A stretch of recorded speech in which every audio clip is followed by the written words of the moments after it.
A news cycle like this does not feel like random noise. It feels like an answer. The Patriots have a young tackle trying to shut down an old doubt, a tight end room that just lost its safety net, a quarterback moving straight towards superstar money, and a defense that may need to handle an important veteran a little smarter. Pride, fear, and hope are all sitting in the same room right now. If you are living through this rebuild with Foxborough, subscribe right now because today is about who can truly carry the next step. It starts with Will Campbell, because this one hits a nerve for every fan who has watched an entire season get decided on the edge of the offensive line.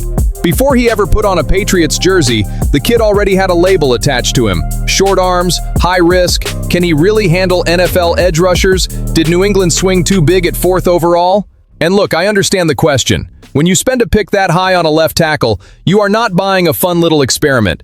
You are buying protection for your quarterback, stability for your offense, and peace for a fan base that got sick of watching pockets break down. But there is a massive difference between fair concern and lazy piling on. Campbell, before the injury, showed he could play. He was not perfect. He was not some finished product.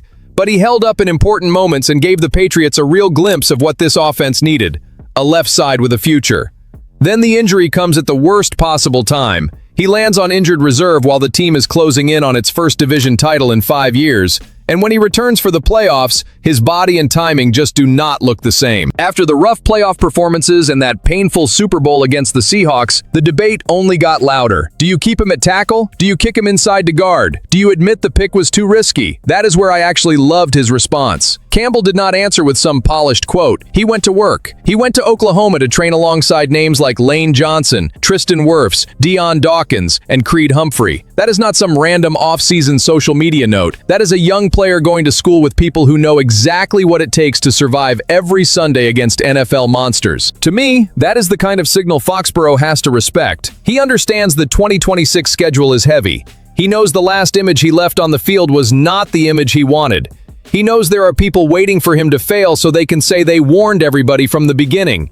And still, instead of hiding, he is trying to turn criticism into technique, embarrassment into fuel, and noise into work. The pressure is absolutely still there. A high draft pick does not get unlimited patience if the play does not follow. Campbell has to come back stronger, cleaner in his sets, and more prepared to handle speed and power without losing balance. But if you want to judge mindset, this is a start that should get Patriots fans excited. New England does not need him winning debates in June. They need him protecting Drake Maye in September, December, and January. And the best answer to everybody trying to move him inside to guard may be simple. Show up in 2026 playing like the left tackle New England believed it was drafting. And when we talk about protecting the quarterback, we cannot act like the offensive line fixes everything on its own. The next wound on this roster sits in another part of the offense, right where it looked like the Patriots had finally built real comfort for Drake Maye. That wound has a name before it ever becomes an outside target: depth. When the Patriots signed Julian Hill to a 3-year, $15 million deal, you could see the plan. Hunter Henry as the reliable passing game piece, Hill bringing physical presence, Eli Raridon developing without being thrown straight into the fire, and Josh McDaniels getting to make tight ends a living, breathing part of the offensive identity again. But Hill's knee injury during OTAs tore that comfort away. What looked like a room with a plan suddenly became a wide-open question. And I do not like young offenses being forced to live on improvisation. Drake Maye can be special, and that is exactly why you do not overload him with incomplete answers around him. A good tight end is not there just to make pretty catches.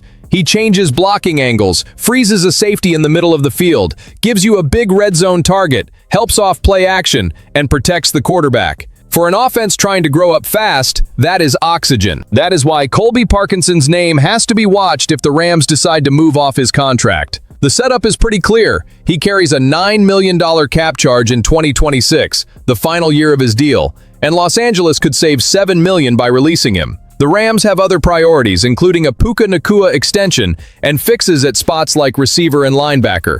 They also re-signed Tyler Higbee, spent a high pick on tight end Max Clare, and expect growth from Terrence Ferguson. So there is a real path where Parkinson turns into a market opportunity. The Patriots angle is the part that matters to me. Parkinson would not need to walk in as a star. He would need to walk in as a stabilizer. At 6'7" and 266 pounds, he brings real size, catch radius, and presence in an area where New England struggled badly, the red zone. PFF had Parkinson among the better qualified tight ends, and his receiving grade was respectable too. That is not some empty promise. That is a player who has already shown usefulness and could fit as a complementary piece.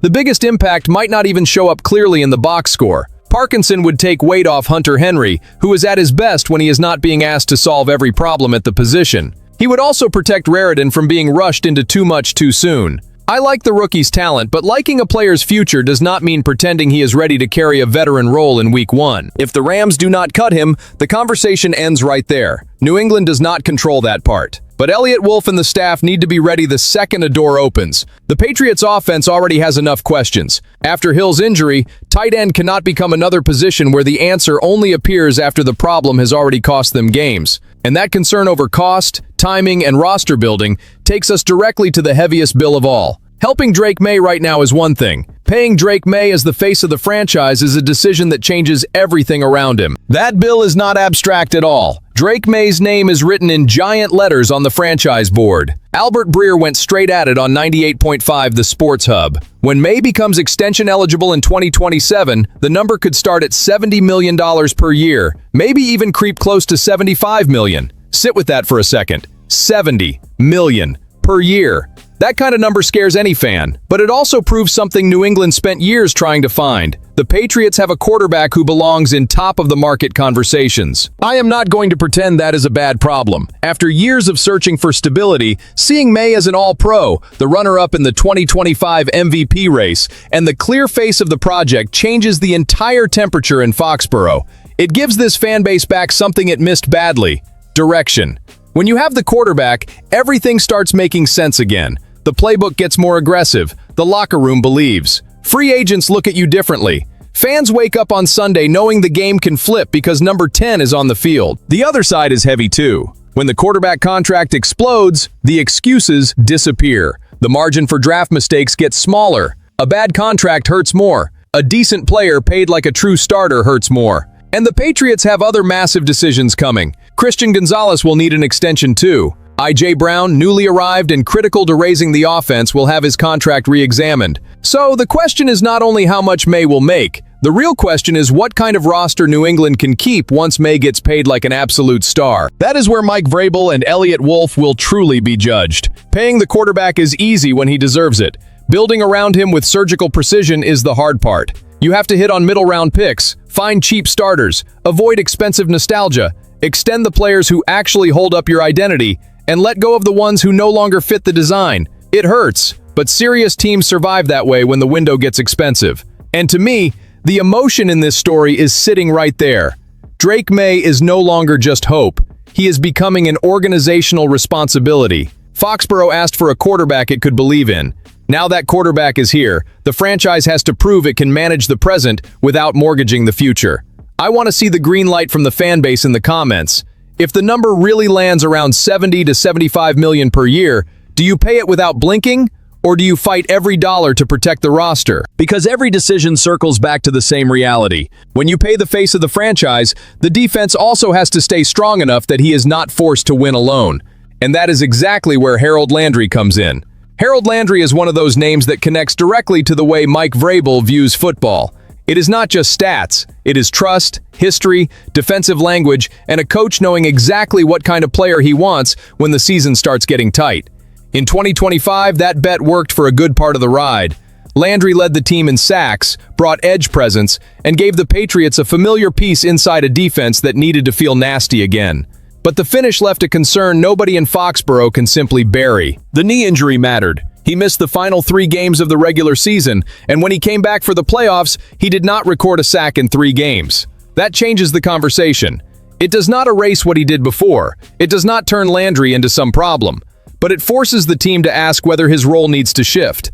JP Acosta brought that up on Mina Kimes' show, talking about the possibility of Landry being used more in specific situations, as a rotational pass rusher, instead of carrying the full weight as a locked-in, every-down starter. And you know what? That idea makes a lot of sense if the Patriots are honest about where the player is. Sometimes protecting a veteran is not a sign of disrespect. It is the opposite. It means understanding that the best version of Landry may show up when he is fresh, in selected downs, with the opposing offense already being stressed by other bodies up front. If Draymond Jones and Jesus can push the pocket, if Milton Williams and Christian Barmore can close lanes inside, then Landry can attack like a blade, not like someone being asked to win 60 snaps through pain and force. The complicated detail is Hakis. The Patriots used a second-round pick on him, 55th overall, specifically to help offset K'Lavon Chaisson leaving for the Commanders. But the rookie still being unsigned becomes an uncomfortable talking point. It does not need to turn into a bigger drama than it is, but it cannot be ignored either. A defense built by Vrabel needs edge rushers available, practicing, learning the system, and building confidence. If Jackus takes too long, the natural temptation is to ask more from Landry. And that may be exactly the mistake New England should avoid, because the Patriots defense does not need to prove how tough it is by running a veteran into the ground. It needs to win games. It needs to reach January with a live pass rush. It needs quarterbacks feeling consequences on every third down. Landry can still carry huge value in that, but maybe the value is in the precision of the usage, not the raw volume. That is the maturity I want to see from Vrabel.